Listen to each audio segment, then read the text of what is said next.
Arte y artistas judíos, con Federica Palomero. Es un placer recibir de nuevo en Radio Sefarad, en su casa, a Federica Palomero. Hola, Federica. Hola, ¿qué tal, Raquel? Encantada de estar acá de nuevo. Para nosotros también es un placer y te agradecemos mucho que nos acompañes en este recorrido por ese acercamiento al judaísmo en el arte, que es el título del libro sobre el que se está basando esta serie de programas que hoy dedicamos a un tema que siempre despierta mucho interés, Federica, el arte degenerado. Sí, bueno, hoy no vamos a hablar tanto del arte judío, sino de lo contrario, digamos, ¿no? De la persecución y contra el arte en general de vanguardia, contra el arte hecho por judíos, por supuesto. O sea, es un tema un poquito diferente, no vamos a tener análisis plástico ni nada de eso, sino pues es, digamos, pues algo más histórico. Pero interesantísimo desde luego también, porque yo creo que da a conocer una faceta del nazismo que no es tan conocida como todo el asunto del holocausto, etcétera, pero que de cierta manera pues lo va como preparando, ¿no? Lo va anunciando a través pues esta discriminación de todo lo que pasa pues del 33 al 39, digamos, ¿no? Antes de que empiece la Segunda Guerra Mundial. Y pues en este aspecto yo creo que es muy interesante porque uno ve que de repente podría ser algo como un poco irrelevante hablar de temas artísticos en medio de una tragedia tan grande, ¿no? Pero finalmente yo creo que uno se da cuenta de que no, porque es parte pues de toda esa tragedia. Por supuesto, una parte fundamental. Nos situamos en el 19 de julio de 1937. ¿Qué sucedió ese día? Pues sí, es la inauguración de esa famosa exposición llamada Entartete Kunst, arte degenerado, que es, digamos, el meollo de toda esa campaña de descrédito, de discriminación y hasta de persecución que tuvieron los nazis pues en contra del arte hecho por judíos, del arte hecho por comunistas, bolcheviques, como se decía entonces, y de manera general el arte de vanguardia. De hecho, en esa exposición no eran tanto los artistas judíos representados, ¿no? Desde luego lo sabía, ¿no? Pero digamos que lo grueso lo formaba básicamente el arte de vanguardia, que por supuesto engloba a los artistas judíos porque pues eran también de vanguardia, ¿no? ¿Qué tiene que ver Max Nordau? Eso me llama mucho la atención. Sí, porque el pobre, la verdad que tal vez no merecía estar ahí, pero fue un poco imprudente en sus apreciaciones artísticas.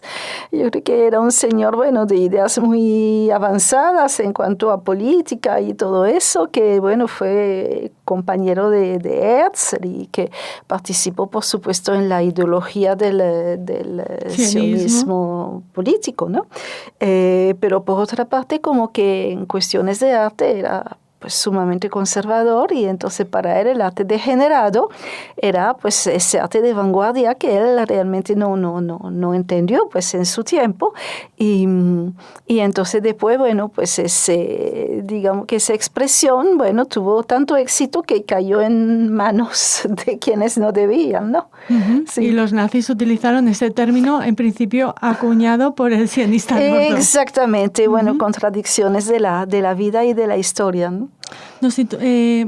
Antes de llegar a esta exposición de arte degenerado, querías comentar antecedentes interesantes, ¿no? Sí, porque realmente entre el enero del 33, cuando Hitler llega al poder, y pues esa fecha que ya tú mencionaste, del 19 de julio del 37, cuando abre la exposición, pues hubo pues varios eventos sumamente llamativos que enseñan por dónde van las cosas, ¿no?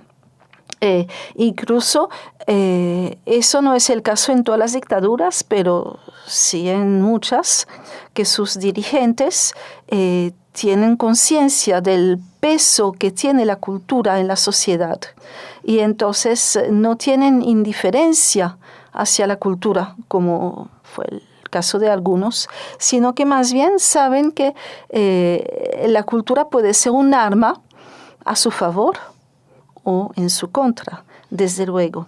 Y eso fue el caso del nazismo. Por eso, entre las primeras medidas que se toman, pues, estando ellos ya en el poder, están las medidas en contra, pues, de la cultura moderna de la época, porque tampoco hay que olvidar que Alemania a principios del siglo XX y pues hasta el nazismo fue un país que tuvo pues una participación muy importante en el arte de vanguardia, en el cine, obviamente, o sea, pero también en la literatura, en las artes plásticas, con varios movimientos como Die Brücke, der Blaue Reiter, después Neues Artigkeit, los movimientos expresionistas, el arte abstracto. Era realmente un país con un peso muy fuerte en cuanto a esto, ¿no? Berlín y Viena eran centros de la cultura a la altura de París. Claro, casi, ¿no? Exactamente, sí, tenían, bueno, ese movimiento de la secesión, que era precisamente el movimiento que agrupaba pues a los artistas de las vanguardias, ¿no? Y además, bueno, por la configuración, digamos, política que tenía Alemania, había Berlín, pero también había Múnich, había Frankfurt, había otras ciudades donde los movimientos culturales eran fuertes, importantes, ¿no? Entonces, vemos que en los primeros meses ya hay realmente un ensañamiento en contra, bueno, de esa cultura moderna. Por ejemplo, el cierre de la Bauhaus, que ocurre pues en abril, ¿no? O sea, muy rápidamente, el 11 de abril deciden cerrar la Bauhaus de Berlín y entonces mandan a la Gestapo. Ya luego veremos en el segundo capítulo de no la persecución, sino los artistas que más bien se salvaron, que las relaciones entre el nazismo y la Bauhaus fueron más complejas de lo que uno piensa y de lo que, bueno, a veces dicen los libros sobre la Bauhaus, porque hay una parte, digamos, un poco oscura que se quiere... Que analizaremos en el próximo hablaremos programa. de eso, pero no, de manera general la Bauhaus es un movimiento muy emparentado con la izquierda, es un movimiento muy cosmopolita, ahí había entre profesores y alumnos muchísimas nacionalidades, es un movimiento también de vanguardia desde el punto de vista pues, artístico. Son muchos elementos que se juntan para que, por supuesto, esto termine, ¿no? Luego hay otro evento muy fotografiado, por cierto, que es la famosa quema de libros en la Plaza de la Ópera, que fue el 10 de mayo, que supuestamente fue espontáneo. Que sabemos que no fue así, pero... Que no fue así. Fueron estudiantes mandados realmente por Goebbels para hacer esa quema de libros y allí pues perecieron ediciones importantísimas de Bertolt Brecht, de Thomas Mann, de Erich Maria Remarque, de Karl Marx, de Freud y también de clásicos del siglo XIX como Werfel, como Heinrich Heine, como Furtwängler, algunos pues ya lo sabemos judíos y otros no, pero bueno, el contenido de sus obras también era lo que fomentaba, digamos, ¿no? Esa cosa terrible, porque bueno, yo que soy amante de los libros, yo considero que realmente es un crimen quemar un libro. ¿Recuperas una frase de Freud hablando Sí, a veces uno dice, bueno, hay espíritus así realmente sumamente brillantes. Bueno, nadie va a negar que Freud fue uno de ellos, pero con escasa visión de futuro en cuanto a la política.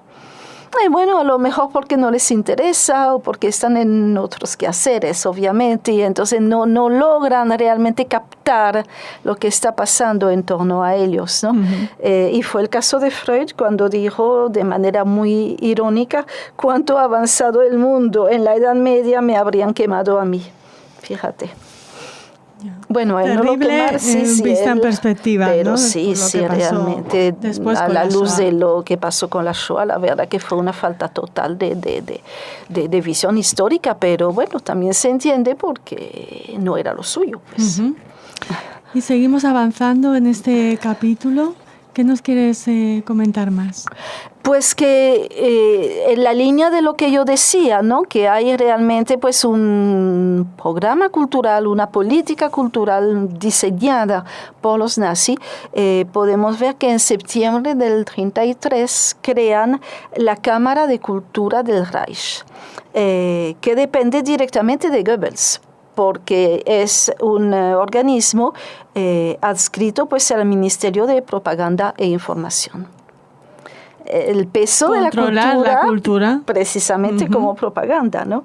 Y entonces la Cámara de Cultura del Reich abarca todos los ámbitos de la creación, tanto los más tradicionales como pues la música, el teatro, la literatura, las bellas artes, como pues el cine, que era algo más nuevo desde luego, y obviamente los medios, que en ese momento, bueno, se limitaban a la radio y la prensa.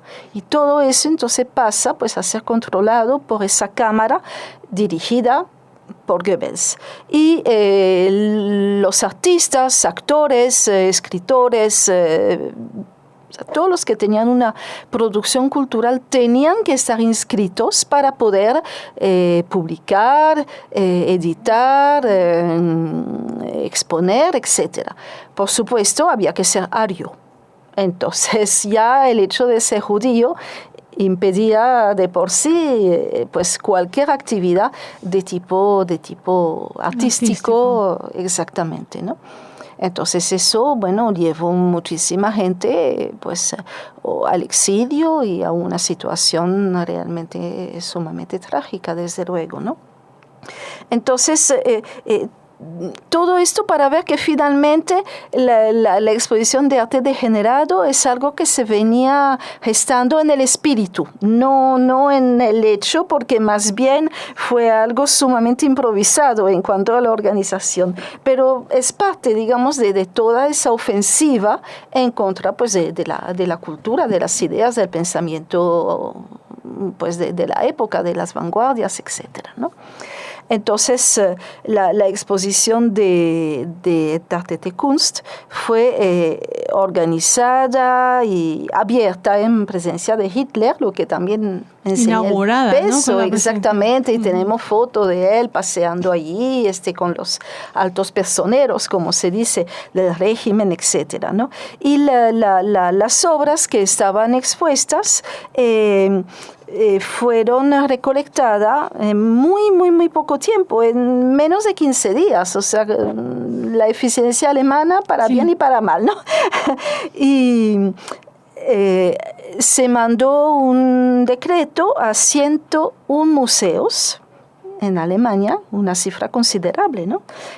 Para que recibieran al profesor Adolf Ziegler, que en una operación llamada Sauberung, es decir, limpieza, confiscó obras de arte a los museos y de allí entonces, bueno, salió el núcleo de... Más de 5.000 obras. No, es impresionante pensar que los museos alemanes tenían colecciones del arte de vanguardia, es decir, del arte contemporáneo, tan importantes, porque bueno, que allá en los museos obras del pasado, del Renacimiento, del siglo XIX, eso es totalmente normal, pero que en 1937 hubiera tantas obras en los museos alemanes de artistas de vanguardia, yo creo que eso da cuenta realmente del alto grado cultural pues que había, la efervescencia cultural que existía antes de la llegada de los nazis. Es algo bastante impresionante. Me llama muchísimo la atención de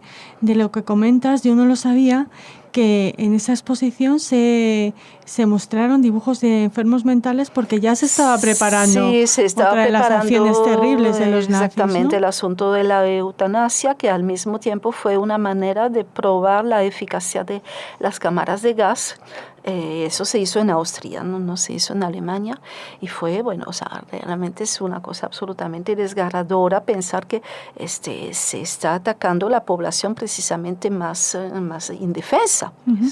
Y también es curioso, que yo no lo sabía, que hubo una segunda depuración de los museos, sí, y que los nazis también obtuvieron rédito económico, claro, de este expolio, sí. ¿no? Pero fíjate, para volver al asunto de los dibujos de, bueno, personas discapacitadas mentalmente, ¿no?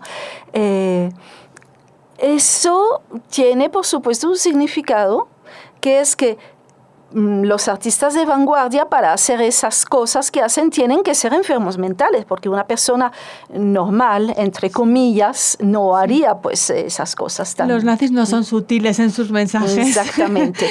Entonces será como equiparar, digamos, el arte de personas, bueno, con esos problemas mentales, con los artistas de vanguardia, y decir, bueno, deben de tener también problemas mentales, ¿no? ¿Cómo fue acogida esta exposición? Tuvo mucho éxito. Tuvo mucho éxito. Fue una cosa impresionante, ¿no? Porque resulta que sin querer los nazis organizaron una extraordinaria, magnífica exposición de arte contemporáneo, de lo mejor del arte contemporáneo, con 650 obras. Imagínate el volumen, todo lo que eso representa, ¿no? Desde el impresionismo hasta los años 30, o sea que fue realmente algo impresionante. Entonces ellos lo hicieron en plan de que la gente se fuera a burlar, pero no fue así, porque bueno, la gente entendía hasta cierto punto. Y además esa exposición se hizo para, digamos, hacer una especie de contrapeso a otra exposición que habían organizado los nazis también en Múnich, y que se llamaba la Gran Exposición de Arte Alemán. Y eso sí que fue un fracaso total, tanto desde el punto de vista de la organización como desde el punto de vista de la acogida del público. Porque la idea inicial era hacer una exposición de más de 2000 años del arte alemán, pasando, bueno, por todas las épocas, desde la antigüedad hasta, bueno, etcétera, etcétera. Obviamente, una exposición así no se hace de la noche a la mañana. Es algo sumamente complejo. Entonces, cuando se dieron cuenta de que realmente no iban a lograr hacer esta exposición, decidieron hacer una especie de salón. Es decir, que los artistas mandaran sus obras a concurso. Y fue lo que pasó. Se recibieron más de 15,000 obras. Y entonces se expusieron esas obras en la Haus der Kunst, que fue uno de los primeros edificios que mandó construir Hitler en Múnich. Esto también da prueba realmente de que sabía muy bien que la cultura era un arma. Un edificio, bueno, la típica construcción nazi realmente, ¿no? Hecha por un arquitecto que se llamaba Trost y que murió antes de terminar la obra. Él no estaba. Ahí en las fotos está la viuda de él al lado de Hitler. Entonces allí pues se hace esa exposición. Obviamente no estaban las 15,000 obras, ¿no? Hubo una selección por un jurado y el jurado seleccionó 1,500, es decir, el 10%. Pero un día llegó Hitler a ser de crítico de arte y eliminó bastante, porque solamente quedaron 884 que eran de su agrado. Lo demás no se expuso, ¿no? De ese pintor frustrado que no consiguió entrar en la Academia de Artes de Viena, ¿no? Exactamente. Yo creo que esto siempre estuvo ahí presente, ¿no? Realmente, y que mucho de las ofensivas que hubo en contra de las artes plásticas venían precisamente de esa frustración, ¿no? De ese reconcomio, digamos, que él tenía, ¿no? De no haber logrado. Imagínate si lo hubieran aceptado de repente. Sabes que eso es una... Bueno, uno no puede volver a escribir la historia, mucho, lamentablemente, ¿no? Pero, bueno. Quizá no hubiera sucedido lo que sucedió después. ¿Quién sabe? Entonces, ese salón realmente fue muy mediocre. Porque, bueno, todos los artistas importantes no estaban, obviamente, ¿no? Porque no estaban en la Cámara de Cultura, no podían exhibir, no podían. Pues entonces quedaron, bueno, pintores, digamos, aficionados, o si no, los pintores muy afines al régimen que tenían una estética, por supuesto, pues sumamente limitada, ¿no? Y entonces el público se burló muchísimo y entonces llamó la exposición el Palacio Kitschy, o sea, la cursilería, pues. Entonces, como eso no funcionó, bueno, hubo que hacer algo para desacreditar, digamos, el arte de las vanguardias, y fue el invento ese realmente de armar en 15 días una exposición de arte de vanguardia, ¿no? Se hizo allí, después se hicieron otras exposiciones, por ejemplo, sobre la música degenerada también. El jazz, por supuesto, en primer lugar. El obviamente, swing. bueno, todas esas cosas, bueno. Y también, bueno, pues compositores importantísimos. Gustav Mahler, por supuesto, Alban Berg y Schoenberg, y hasta gente, bueno, del siglo XIX, ya totalmente clásica, como Felix Mendelssohn, que ya habíamos hablado de él, porque él era nieto de Moisés Mendelssohn, del gran filósofo, ¿no? Entonces, bueno, Kurt Weill, toda esa música, por supuesto, ¿no? Expuesta al escarnio público. Y luego el salón ese, bueno, la gran exposición de arte alemán se siguió haciendo. Hasta el 44 se fue organizando. En plena guerra todavía pues tenían como la energía para organizar ese tipo de... Sí, igual que hacían películas propagandísticas. Sí, exactamente, sí. Es bastante curioso, ¿no? Entonces, claro, ¿qué había allí, no? Bueno... son obras que hoy día solamente, digamos, se mencionan en el contexto del nazismo, que nunca se mencionan en el contexto de la historia del arte, porque no tienen realmente ningún interés desde este punto de vista. Y de hecho, bueno, el único artista que sí ha quedado un poco en la historia y que, bueno, tenía talento, no vamos a negarlo, es Arno Breker. Arno Breker fue el escultor del Tercer Reich. Llegó a exponer en París en el Jeu de Paume en el año 42. Y tuvo una carrera incluso después de la guerra, ¿no? Claro, cuando lo vemos hoy día, bueno, esos atletas, todo eso no es que nos guste mucho, pero digamos que corresponde, bueno, a cierta tendencia que hubo en el arte del siglo XX, más allá de él. Incluso es muy interesante ver el parecido con el arte soviético. Claro. O sea, las dictaduras son dictaduras y tienen su estética, definitivamente, ¿no? Y bueno, yo doy como ejemplo la campesina y el obrero, esas esculturas inmensas que estaban encima de la fachada del pabellón de la Unión Soviética en la Exposición Universal del 37 y que realmente desafiaban, digamos, el pabellón de la Alemania nazi que estaba justo enfrente.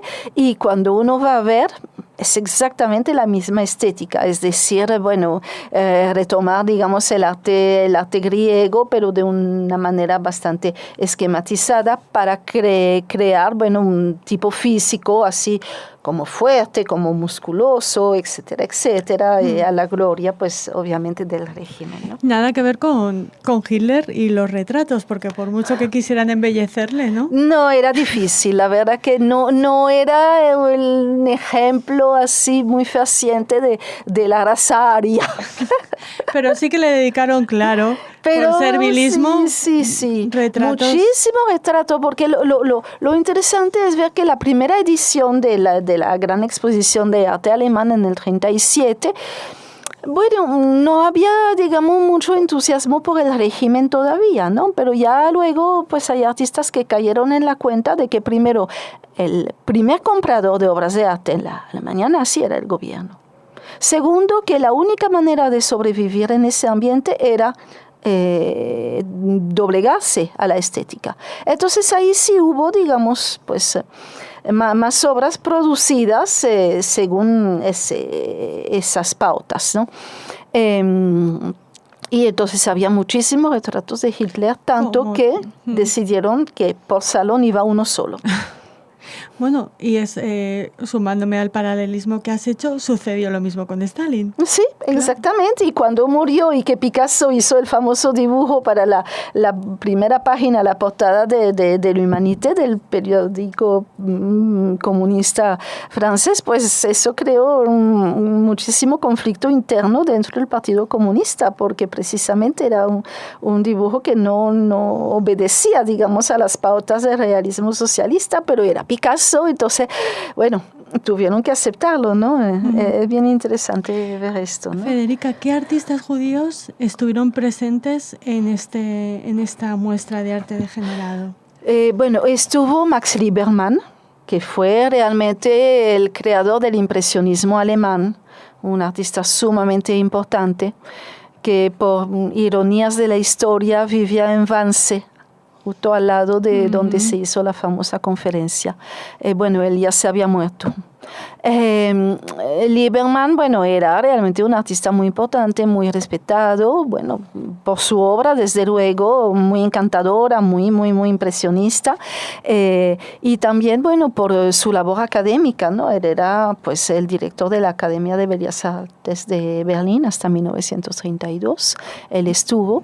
El más conocido, desde luego, es Chagall. Chagall tuvo varias obras en la exposición de arte degenerado. Él ya había dejado Alemania, ¿no? Él vivía en Francia y bueno, tuvo que huir de Francia, por supuesto, ¿no? Pero bueno, había varias obras de Chagall, ¿no? Bueno, había un artista también que había sido muy exitoso en su época, que es Julius Levine, que no era precisamente de vanguardia, ¿no? Era, digamos, moderno y hacía así paisajes, hasta que, bueno, en el 33 ya no pudo pintar más, no pudo exponer más, y en la Segunda Guerra Mundial él fue asignado a la limpieza de los trenes que llevaba a la gente a la deportación, pues, y murió en Auschwitz, no se sabe exactamente cuándo, ¿no? Y luego, bueno, hubo una legión realmente, pues, de artistas de vanguardia. Por ejemplo, los artistas que conformaban Die Brücke estaban allí, ¿no? Weinstein, Kirchner, Eckel. Hay un caso muy especial que es el caso de Emil Nolde, que era un artista muy de vanguardia, muy influenciado por el fauvismo, con unos colores sumamente violentos, pero al mismo tiempo expresionista, y que era favorable al nazismo, una especie de dicotomía muy curiosa, ¿no? Y entonces, bueno, pues no lo aceptaron tampoco, ¿no? Y luego, bueno, los artistas de Reiter, por ejemplo, August Macke y Franz Marc, los dos murieron en el frente, por cierto. August Macke, bueno, pues bastante joven, y Franz Marc un poco más mayor ya, pero hay algo que no logré realmente averiguar, porque se menciona mucho que Franz Marc tenía piezas en la exposición, Kunst, ¿no? Bueno, ya conocemos la obra de Franz Marc, los caballos, los animales, etcétera, realmente maravilloso, ¿no? Pero él, como había muerto en el frente en 1916, entonces los excombatientes se sintieron sumamente ofendidos, ¿no? Y lograron que se retiraran las piezas. Ahora, ¿qué pasó con Macke? Porque, bueno, Macke murió en los primeros combates y en 1914, o sea, recién empezada la guerra, y no se menciona de que hubiera el mismo movimiento, digamos, de protesta hacia él. No sé realmente, nunca logré saber lo que pasó allí. Y, por supuesto, bueno, los artistas de la Bauhaus, ¿no? Paul Klee, Kandinsky, etc. Y luego, bueno, esos artistas que habían sido tan críticos con el ejército, con la burguesía, que habían surgido después de la Primera Guerra Mundial, criticando pues esa cultura que había llevado a la guerra, criticando el nuevo riquismo de los que se habían pues lucrado con la guerra, criticando, bueno, pues toda esa sociedad realmente muy corrupta de la Alemania de la posguerra, como Dix y Gross, fueron totalmente erradicados. Se consideraba a Gross como el bolchevique número 1. Dime tú. Bueno, y después gente como Kate Gollwitz, como Max Beckmann, como Ludwig Magner. Bueno, todas esas personas, ¿no? Fue una exposición realmente en este sentido muy representativa, pues, de todos esos grandes movimientos. Uh-huh. Bueno, le hemos dedicado este tercer programa. Hemos descubierto cosas que no sabíamos, te lo agradecemos muchísimo y seguro que están esperando con impaciencia nuestro próximo programa. Hasta entonces. Estoy como las novelas, ¿no? Las radionovelas. Exacto. Y en el próximo capítulo les hablaremos de aquellos que se salvaron. Sí. Hasta entonces.